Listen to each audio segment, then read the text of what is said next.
What's the meaning of autobiographical?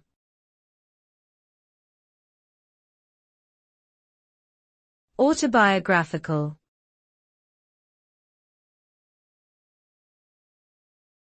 Autobiographical.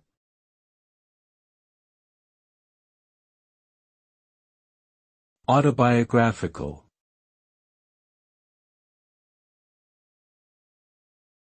Autobiographical.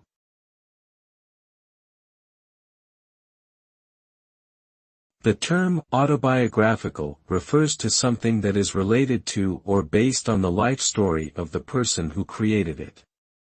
It can refer to a wide range of creative works, including books, films, music, and art.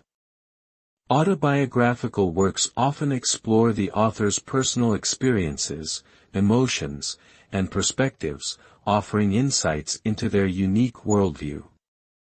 By sharing their own story, creators of autobiographical works aim to connect with others and foster a sense of understanding, empathy, and appreciation for the human experience.